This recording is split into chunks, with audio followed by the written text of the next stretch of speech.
Halo Ibu Yuli dan teman-teman.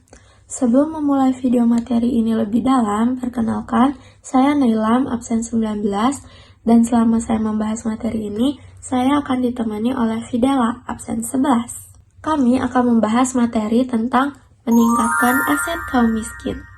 Teman-teman, kemiskinan sendiri itu dapat terjadi karena beberapa faktor, tapi di video ini, aku cuma mau ngebahas 2 faktor penting kenapa kemiskinan itu bisa terjadi. Yang pertama, kalau menurut aku itu karena memang dari garis keturunan. Jadi, kalau semisal keluarga sebelumnya sempat mengalami kemiskinan, terus turunan keluarga selanjutnya itu kurang bisa mengubah nasib mereka dalam finansial keluarganya, itu bisa aja menjadi faktor kenapa kemiskinan bisa terjadi.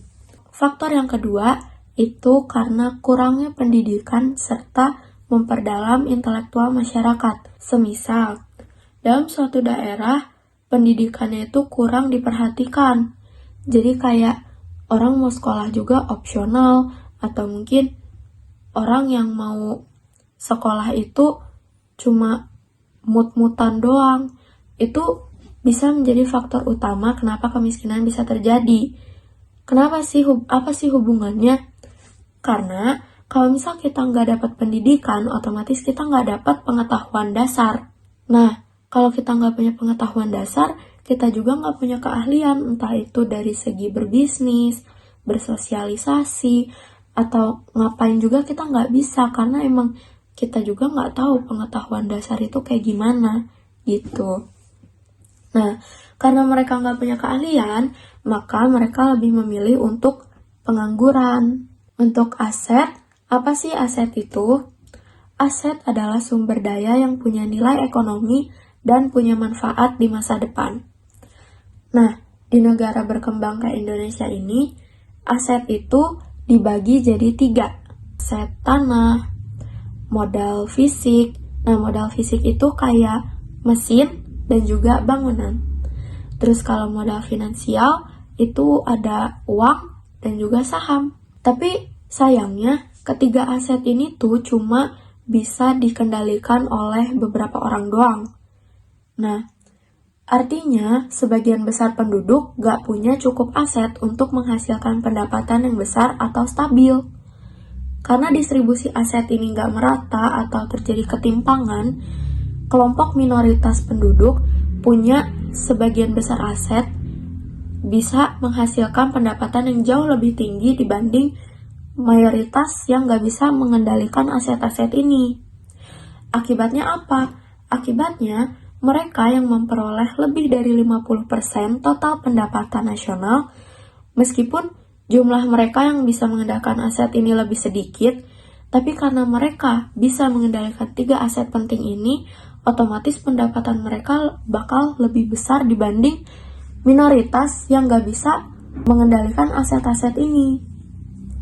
Nah, selain modal fisik dan finansial, ketimpangan juga disebabkan oleh perbedaan dalam modal manusia, kayak yang di awal tadi aku bahas. Semisal dalam bidang pendidikan, itu terjadi kekurangan tenaga kerja. Otomatis pendidikan di sana kelihatan banget dong kurangnya. Atau dari segi layanan kesehatan, di sana tuh kurang banget tenaga kerja medis. Otomatis kesehatan di sana juga nggak akan diperhatikan dong. Apa sih hubungannya akses pendidikan sama kesehatan? Jadi gini, mereka yang punya akses pendidikan tinggi dan layanan kesehatan yang baik cenderung memiliki keterampilan dan peluang kerja yang baik, sehingga pendapatan mereka tuh bakal terus meningkat. Sedangkan orang-orang yang emang pendidikannya terbatas atau di kawasan mereka layanan kesehatannya terbatas, itu mereka bakal mendapat pendapatan tuh jauh lebih sedikit dibanding orang-orang yang sebelumnya. Nah, orang dengan pendidikan dan kesehatan yang lebih baik punya aset moral manusia yang berperan besar dalam meningkatkan produktivitas dan penghasilan mereka. Nah, ketimpangan dan kepemilikan dan akses terhadap aset ini menyebabkan sebagian besar penduduk tetap miskin. Sementara sebagian kecil itu punya kekayaan yang lebih besar.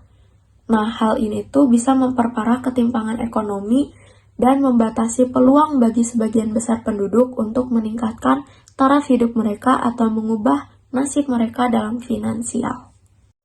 Kemudian ada beberapa kebijakan yang bisa ngaruh ke distribusi pendapatan di masyarakat.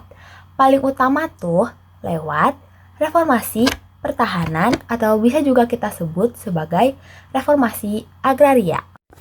Apa itu reformasi agraria? Reformasi agraria adalah kebijakan yang tujuannya tuh buat ngerombak sistem kepemilikan tanah yang enggak rata. Yang sebagian besar tuh dikuasain sama perusahaan-perusahaan gede dan nggak ngasih kesempatan buat masyarakat miskin. Nah, kebijakan ini fokus ke pembagian tanah ke petani kecil, khususnya tuh ke petani kecil, supaya mereka bisa dapat hak kepemilikan tanah dan bisa lebih termotivasi buat ningkatin hasil pertanian mereka, yang artinya ningkatin juga pendapat mereka. Apa tujuan dari reformasi ini? Tujuannya itu bisa buat ngasih akses yang lebih asli atau lebih real terhadap sumber daya tanah buat mereka yang terpinggirkan. Contohnya yaitu petani kecil dan masyarakat miskin. Dan dengan jadi pemilik tanah, mereka pasti lebih ngerasa, saya sekarang punya tanah, jadi saya punya tanggung jawab buat ngelola lahan saya sendiri. Dan itu ngedorong mereka buat kerja keras dan juga cerdas. Selain dari kebijakan tadi, ada juga cara lain. Yang pertama, memberi pinjaman dengan bunga yang kecil atau bahkan tanpa bunga. Dan yang kedua, pemerintah bisa memberikan subsidi pupuk supaya petani bisa mendapatkan bahan yang mereka perlukan tanpa merasa terbebani dengan harga yang mahal. Dan yang terakhir, yang ketiga, dengan memberikan akses pendidikan yang lebih luas, terutama kepada anak-anak petani. Jadi intinya kebijakan-kebijakan ini punya tujuan buat ningkatin kesejahteraan petani kecil dan masyarakat miskin dengan memberikan mereka lebih banyak kontrol atas sumber daya ekonomi yang mereka miliki, sekaligus meningkatkan produktivitas dan pendapatan mereka. Sekian penjelasan video dari kami terkait meningkatkan aset kaum miskin. Terima kasih.